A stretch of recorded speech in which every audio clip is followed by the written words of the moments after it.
My name's Les Meniga. I'm a paramedic with Presence Pro Ambulance and an EMS educator with Presence Regional EMS located in Champaign-Urbana, Illinois.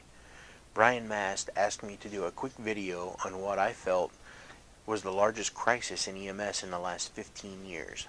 I am currently in my 25th year in EMS as a provider, and during this time, I think the largest crisis that I've noticed is retention of staff. Being able to keep personnel in EMS and in agencies altogether. A few years back, FEMA and the National Fire Association actually published a paper addressing recruitment and retention in the volunteer sector.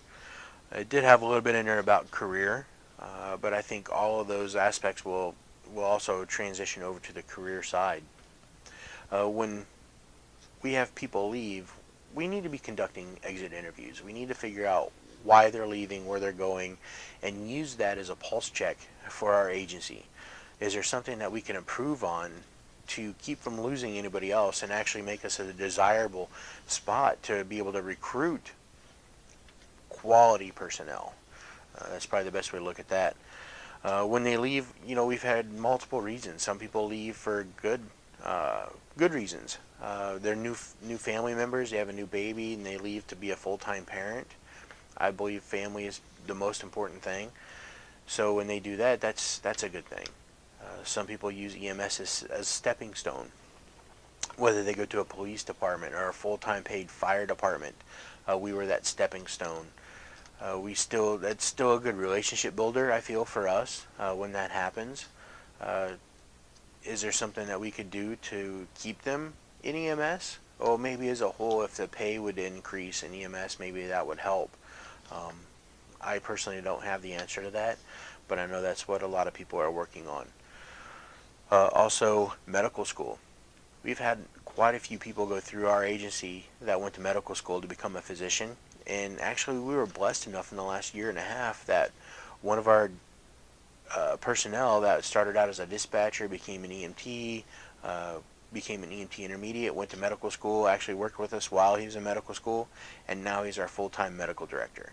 We're very blessed to have that, and we're excited about that. When personnel get out of EMS completely, they change their career, these are the ones that I'm going to worry about. Why are they getting out of EMS? And we need to ask them, specific questions to figure this out. Was it a stressor? Was it a bad call that happened? Is it the pay? Is there something that we can improve on? The stress is a big deal. It's very common for us to have a bad call and we get to the hospital, we deliver that patient, and then dispatch is calling us saying, hey, I've got another trip for you and you got a transfer, got calls pending, and you don't have time to decompress. You don't have time to diffuse from that last incident, and that stress will build up inside of you and cause some problems, psychological as well as physical problems. Code Green is a great tool right now to bring awareness to critical incident stress, and we need to address that. Even as your peer on a department, we need to address that. Hopefully administration can see signs and symptoms and use tools that are available to us to help. Personnel can leave to go to different companies. They stay in EMS, but they go to another transport agency. Why are they doing that? Once again, specific questions to address what's going on. Is it more pay? Do they offer something that our agency doesn't? Is it something that we can improve on? We really need to do that. I think while people are there, there's definitely some stuff that we can work on to help keep them there versus just waiting till they leave and go through the exit interview. So what can we do? Well, I believe there needs to be promotions. There needs to be some sort of ladder of development and actual formal competitive testing for those promotions as well. Just like in most fire departments, there's lieutenant test, there's captain test. I think for EMS it needs to be the same way. There are some EMS agencies out there that do this, but I think it would help for all the paid agencies to adopt a process like this. If they have a formal promotion and a formal testing process to get there. Also, a formal recognition system. Something, and this doesn't have to be very expensive. This can be done cheaply or it can be done expensively, but a formal, like an annual recognition process, even an informal recognition process throughout. There's agencies that I've worked with. We'd do something good and it wasn't award worthy, but 2 days later, after all the "hey, good job" wore off, you get a note card in the mail at your residence saying, "hey, great job, I appreciate you took the time to do this, to go above and beyond." That meant a lot. So I think formal and an informal recognition process is a good tool to help the staff, your personnel, feel like they're welcomed and they're appreciated. Also, uniforms, that needs to be provided. It's something small, but when the staff don't have to pay for their own uniforms, that means a lot. That'll help with retention. Paid training. Training can be your monthly training, weekly training, out of town conferences. That will mean a lot for your staff as well. I think that would help. The vehicles, new or well maintained vehicles. It's so embarrassing when you're doing a trip and a vehicle will break down, especially when you have a patient on board. If you're responding to an emergency call and the vehicle breaks down before you get there and it delays that patient care, that's not a good thing for the patient or the community. So there needs to be an active replacement process set up for an agency, or at least a really good maintenance program.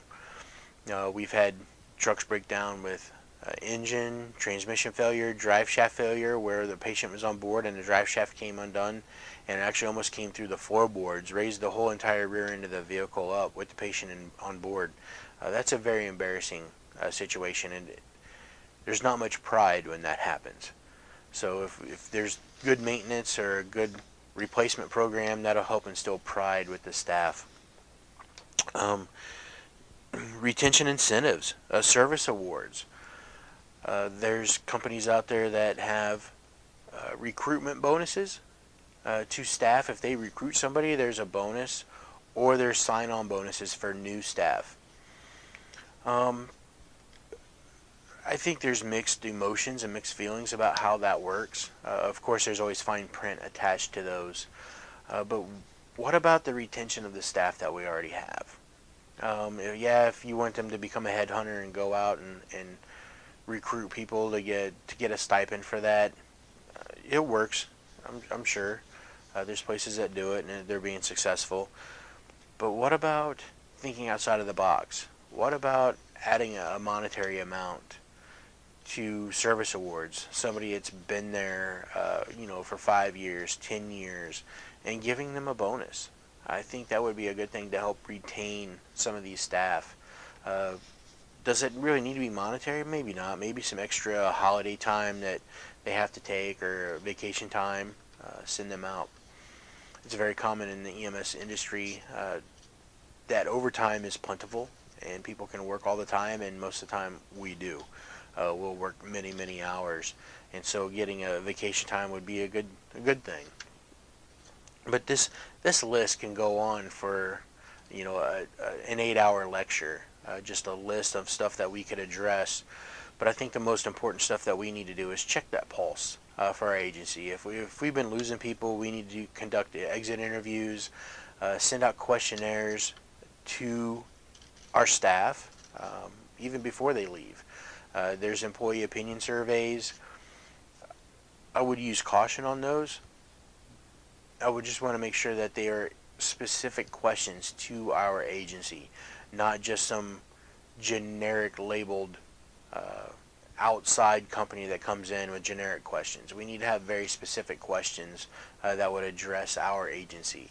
But I think that would be a good thing as a pulse check to help maintain our staff and retain them. It's easier to maintain staff than it is to go out and find new. We talk to a lot of providers in the area around the country, and we hear the same thing. There's a shortage. There's a staff shortage, a paramedic shortage. Becoming a paramedic is not a quick deal. That can take up to 2 years depending on the program. That's not fast. So EMTs, you can usually get that done in a semester, and we can pump out a lot of EMTs in a class. But as far as a paramedic goes, that takes some time. So we need to be really cautious on just pushing our medics around. Staff in general. I don't want to put this just on the medics, but staff in general, we need to be able to retain them because it is easier. It's better for the agency if we have good, happy employees that will take pride in the company and push us into the future. So I hope this addresses everything for Brian for his interview. Like I said, my biggest crisis that I've noticed is retention of personnel, and I hope we can find ways to help with that and combat that. I've seen some really good people leave, and I'd like to see some stay. So good luck, Brian. Good luck in your class. I look forward to seeing what the future holds for you. So thank you very much. Have a good day.